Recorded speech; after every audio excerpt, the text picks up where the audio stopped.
레위기서 9장은 이제 아론이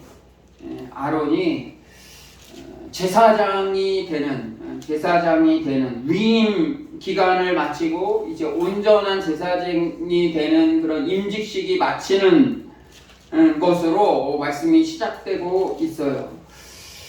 지금도 우리가 특별히 장로교단 같은 경우는 목사들도 위임 기간을 거쳐서 이제 정식 목사가 되고, 우리 감리교단 같은 경우는 전도사 기간을 하고 개척 기간을 하고, 그런 기간을 통해서 목사의 임직을 이렇게 하게 돼요. 아론도 그의 아들들과 함께 이 제사장 임직을 이제 마치고 이제 온전한 일들을 하면서 하나님께 처음으로 제사를 드리는 과정, 아론이 첫 제사를 드리는 과정이 레위기서 9장에 나와 있어요. 레위기서를 이렇게 읽다가 보면은 구약의 제사 드리는 그런 모습이 5가지 모습으로 나타나요. 우리 제사 지내지 말라고 우리 개신교회에서 이렇게 얘기하는데, 구약의 제사가 신약의 예배와 같은 거예요. 그러니까 구약의 제사가 예배 드린다고 생각을 하시면 돼요. 예배 드린다. 첫 번째로 드렸던 것은 속죄제였어요. 우리 속죄한다고 그러잖아요. 우리의 죄를 고백하는 거예요. 어떻게 보면 이 아론이 첫 번째 드렸던 이 속죄제, 우리가 함께 기도회나 이런 데 같은 데 가보면 가장 먼저 하는 기도 제목이 우리의 죄를 위해서 함께 기도합니다, 우리의 죄를 용서해 달라고 주님께 기도합니다 하고, 그렇게 기도를 하고 우리가 여러 가지 제목을 가지고 기도하는 게 바로 이러한 이유에서예요. 세례 요한도 그의 말씀이 본격적으로 선포될 때 어떤 말씀을 먼저 가지고 시작을 했냐면, 회개하라, 천국이 가까웠다고 얘기해요. 예수님도 똑같은 말씀이에요. 구체적인 사역을 시작하실 때 회개하라, 천국이 가까웠다고 말씀해 주세요. 그래서 우리가 신앙생활하고 우리가 하나님의 자녀임을 선포하며 나아갈 때 가장 먼저 하는 기도 제목이 뭐냐면 회개의 기도예요. 속죄의 기도, 용서의 기도를 먼저 드린다는 것이죠. 그 다음에 두 번째 구약의 제사는 이제 번제예요. 번이라는 건 태우는 거잖아요. 영어도 번이 태우다는 의미를 가지고 있어요. 불살라 드리는 거예요. 불살라 드려요. 우리가 종이나 나무나 이런 것들을 불사르면은 불에 태우면 뭐가 남아요? 재가 남아요. 근데 재도 태우면 어떻게 돼요? 날아가요. 마지막에 가보면 검은 재들조차도 다 따서 아무것도 남지 않아요. 바로 이 번제라는 건 그거예요. 우리가 불살라 드리는 거예요. 완전히 우리를 다 태워버리는 거예요. 우리의 모든 자아들, 우리의 욕심들, 우리의 모든 것들을 다 태워버리는 거예요. 낮아지는 거랑 어떻게 보면 비슷한 의미예요. 우리가 낮아져야 된다고 말씀을 드리잖아요. 겸손하게 하나님 앞에 낮아진 모습으로, 종된 모습으로 나아가라라고 얘기하는 것도 다 태워버리는 거예요. 다 태워버리는 것 같아도 우리가 일상생활에 돌아가면은 어때요? 자꾸 우리가 혈기 부리고 하나님 뜻보다 내 뜻이 먼저고 맨날 기도를 하지만 평생을 놓고 싸워야 하는 기도 제목이 바로 이거예요. 그래서 우리가 기도할 때 회개 기도 드리고 또 우리의 모든 것을 다 태워서 드리는 이런 번제와 같은 기도를 드려야 되죠. 또 세 번째는 화목제가 있어요. 수은제 감사제라고도 하는데 화목제예요. 화목하라 그랬잖아요. 화목하라. 누구랑 화목해요? 하나님과 나와. 이 십자가도 그렇잖아요. 위에서 아래로 있는 이 라인은 뭐예요? 하나님과 나와의 관계고, 이 평행선과 같은 라인은 뭐예요? 이웃과의 관계예요. 그래서 하나님과 이웃과 나와의 관계가 온전하게 돼야지 이 십자가의 삶을 살 수 있다는 거예요. 사람들 다, 이웃들 다 저버리고 하나님과 나와의 관계만 회복하면 돼 하고, 이 일자 위에서 내려오는 이 라인만 강조하다 보면은 그거는 또 우리가 십자가의 삶, 주님이 십자가에 돌아가신 이유에 대해서 그런 삶을 살지 않는 거예요. 그래서 하나님과 이웃과의 관계가 온전해야 돼요. 이 화목제라는 건 그거예요. 그래서 번제랑 속건제는 암컷만 드렸어요. 순전한 암컷만 드렸는데 이 화목제는 암수 구별 없어요.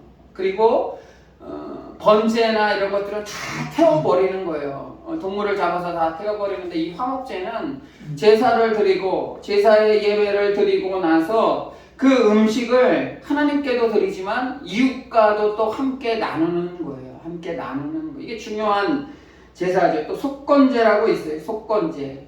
우리가 속죄제가 있고 속건제가 있는데 속죄제는 뭐냐면 나의 모든 죄들을 하나님께 용서의 기도를 드리는 거예요. 속건제는 뭐냐면 하나님께도 잘못했지만 이웃에게도 잘못한 것이 있잖아요.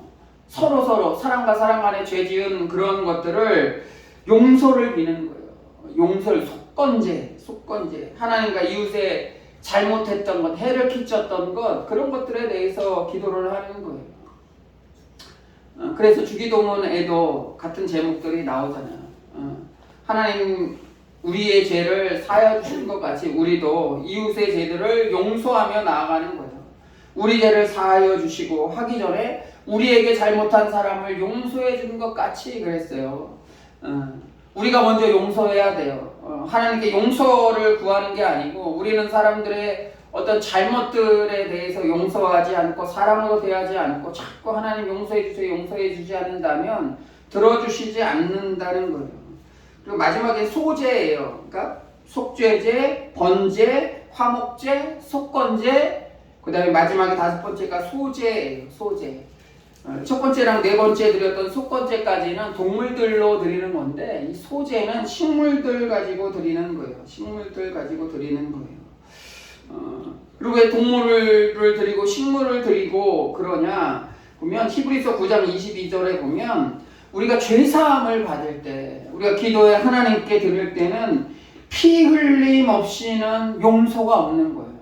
그게 대원칙이에요. 제사의 대원칙은 피 흘림 없이는 사함이 없는 거예요.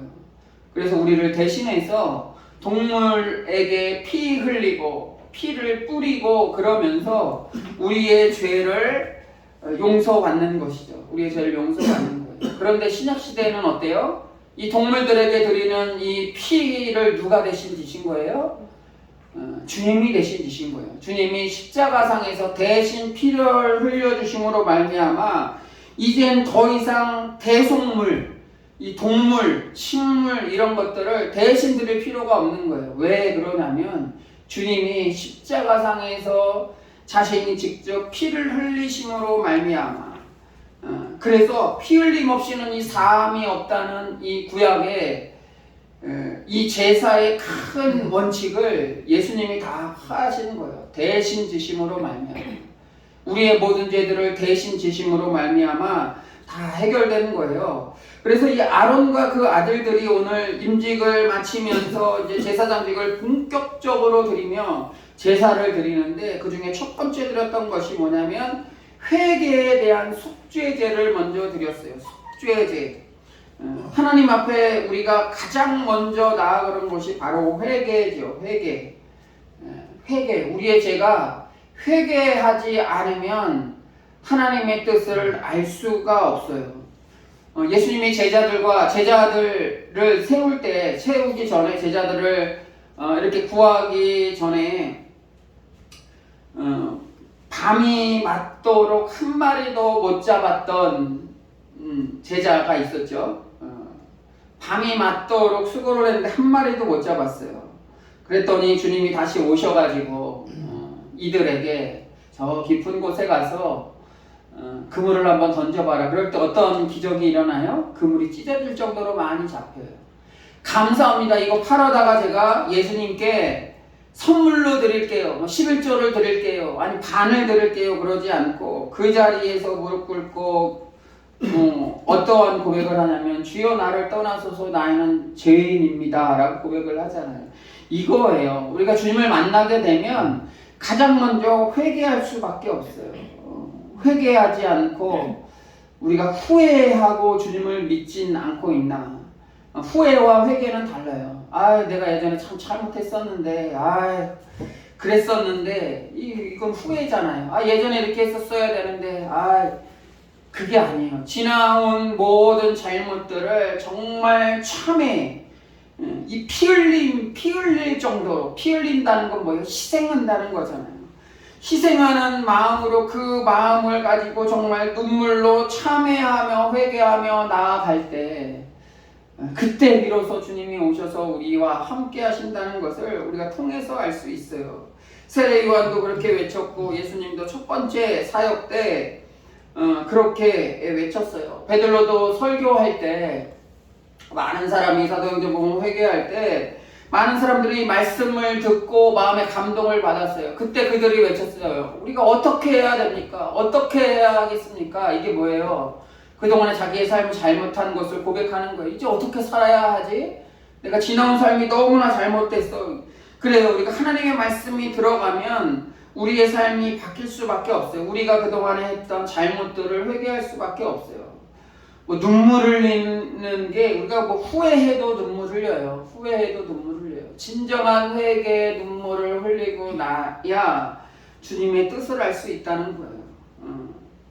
처음 9장에 보면 가장 먼저 드렸던 것이 9장 2절에 보면 아론에게 이르되 속죄제를 위하여 흠없는 송아지를 가져오라고 그랬어요. 여기서 9장 2절에 보면 그래서 가장 먼저 드렸던 예배가 뭐냐면 속죄제였어요. 속죄제, 회개의 기도였어요. 그 다음에 드렸던 것이 9장 3절에 보니까 번제. 그러니까 여기 앞에 보면 우리가 오늘 15절부터 읽었는데 14절까지 이 순서대로 해요. 속죄제, 번제, 화목제, 속건제 이렇게 소제 이렇게 나오는데 15절부터도 똑같이 이 순서에 맞게 해요. 또 그러잖아요. 그래서 또 오늘 본문 말씀 보면 그가 또 백성의 예물을 드리되 16절에 보면 또 번제물을 드리되 17절 또 소제를 18절 또 백성이 이게 뭐냐면 9장 1절부터 14절까지 먼저 드리는 거예요. 그래서 또 속죄제 드리고 또 번제 드리고 하는 것들을 반복한 거예요. 그래서 오늘 어떻게 보면 말씀이 9장 1절부터 21절까지 이렇게 보는 거예요. 예배를 다 드리고 이 순서에 맞게 예배를 드리고 또 그 순서에 맞게 예배를 드리는 거예요. 첫 번째 드리는 게 뭐라고요? 속죄제예요. 속죄제. 두 번째로 드렸던 것이 번제예요. 번제는 뭐라고 그랬어요? 영어로도 번이 다 태우다라는 의미예요. 번, 다 태우다. 태우는 거예요.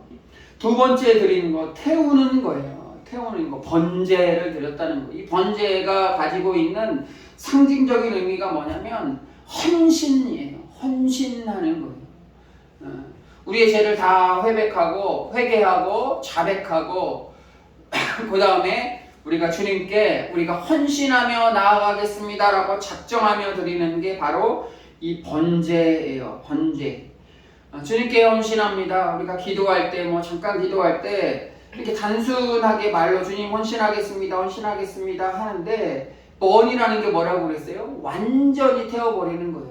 주님께 헌신하겠다 하면서 정작 우리의 모습들 가운데 보면은 다른 즐거움들을 구할 때가 참 많이 있어요. 헌신하겠다고 하고 정말 하겠다고 하는데 우리의 꿈이 먼저고 또 우리가 가지고 있는 물질적인 그런 축복이 먼저고 내가 먼저고 이럴 때가 참 많이 있어요. 어떤 나의 즐거움이 먼저일 때가 참 많이 있어요. 그나마 제가 성경 인물 중에 많은 위대한 인물들이 있지만 사도 바울을 좋아하는 것도 그래요. 사도 바울은 굉장히 똑똑하고 위치적으로도 굉장히 좋은 위치에 있었음에도 불구하고 다 내려놨어요. 정말 자기의 꿈들, 최고의 학부에서 최고의 수제자와 같은 그러한 직분도 있고 로마 시민권까지 있고 그러면 당시에도 굉장히 넉넉하고 좀 어느 정도 여유 있는 삶을 살 수 있음에도 불구하고 주님을 만난 이후에 다 내려놓고 자기의 목숨을 다하여 헌신하며 복음을 전하며 땅끝까지 전하는 그의 모습을 보면 야 이게 정말 번제의 삶, 자기의 모든 것들을 다 태우고 헌신하며 목숨까지도 내어놓는 그런 삶으로 살았던 그런 위대한 인물이 아닌가 생각을 하게 돼요. 우리가 좀 세상적인 즐거움, 세상적인 어떤 욕망들 그런 것들을 좀 버리는 훈련들을 해야 될 것 같아요. 좀 가난하더라도 고통 가운데 있더라도 우리의 몸을 더 희생해서 어떤 환경을 탓하지 않고 좀 믿음으로 좀 나아가는 것, 그게 번제를 드리는 자의 모습이 아닌가 생각이 돼요. 좀 구체적으로 하나님의 일들을 사역하고 또 구체적인 계획과 기도하면서 하나님의 일들을 하는 것. 그냥 우리가 생각으로만 하는 헌신, 아유 지금 이렇게 목회하는 것만 해도 헌신이지, 저는 스스로 그렇게 위안을 삼았었는데 때론 기도할 때 보면 그거보다 더한 희생을 원하시는 거예요. 더한 것. 아직도 내려놔야 할 것들이 너무나 많고 아직도 희생해야 될 것들이 너무나 많음을 깨닫게 됩니다. 그 다음에 드렸던 것이 화목제예요. 화목제. 18절 보시면 또 백성을 위하여는 화목제물의 숫소와 순양을 잡음에 그랬어요. 또 백성을 위한다고 그랬잖아요. 이 앞에도 그 말씀이 나왔어요. 다른 데는 다 하나님께 드렸는데 여기에 말씀에는 화목제의 말씀에는 뭐냐면 백성을 위하여라는, 제가 처음에 이 화목제가 뭐라고 그랬어요? 하나님과 뭐라고 그랬어요? 그 하나님과의 관계도 있고 이웃과 제사를 드리고 나서 이웃과 함께 이 제물의 제사를 나눈다고 그랬잖아요. 나누는 의미가 있어요. 다 태워버리는 게 아니고 나누는 의미가 있는 거예요. 그러니까 화목하는 거예요. 하나님과도 화목하고 이웃과도 화목하는 거. 먹는 걸 나누는 것만큼, 특별히 이 시대에는 먹는 거를 나누는 것만큼 즐거운 일이 없는 것 같죠.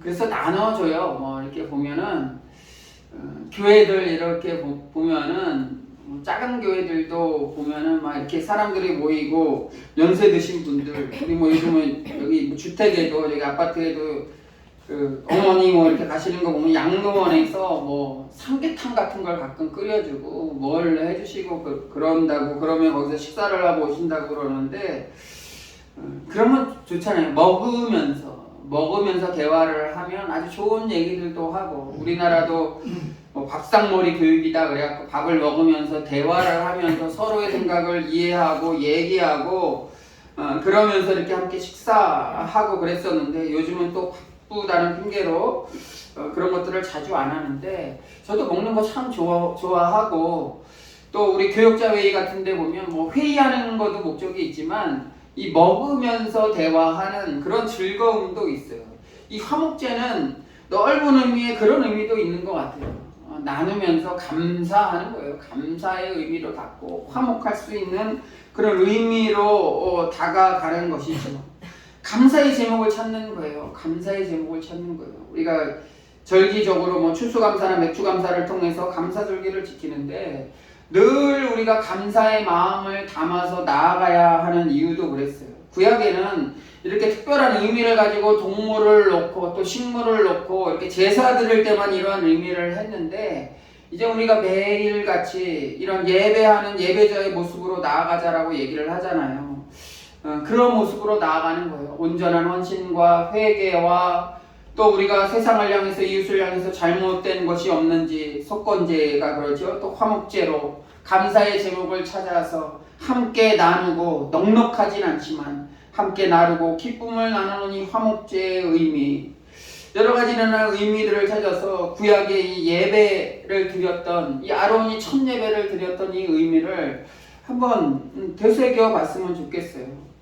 그냥 예배하고 그냥 제사하는 의미에서 끝나는 것이 아니고, 우리의 예배도 뭐 한 40분, 길으면 1시간 정도 이렇게 예배드리는 시간을 통해서 그냥 찬송하고 잠깐 기도하고 또 말씀 한 20분 정도 나누고, 이런 것들을 통해서 우리가 다 끝나는 것이 아니고 이 시간을 통해서 우리가 하나님께 정성껏 올려드리는 거예요.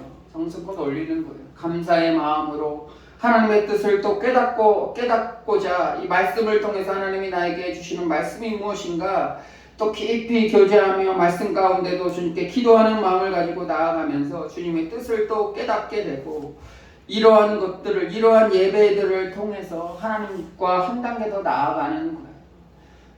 구약의 이 제사 드릴 때 뭔가 조금이라도 흠이 있으면 하나님은 그것을 뒤집어 엎고 때로는 그 정성된 마음이 없는 사람들을 향해서 죽이기까지 하셨어요. 그만큼 우리가 하나님께 나아가는 것은 아주 목숨 걸고 믿음을 다해서 헌신하고 순전한 마음으로 나아가야 하는 것이죠. 이 아론이 첫 번째 드렸던 이 제사의 모습, 예외의 모습처럼 우리도 그 의미를 다시 한번 새기면서 회개하면서 또 함께 나누면서 또 헌신하기를 작정하면서 드리는 모든 예배의 삶으로 살아가시기를 주의 이름으로 간절히 기도합니다. 기도합니다. 예, 이 시간에 잠깐 기도하겠습니다.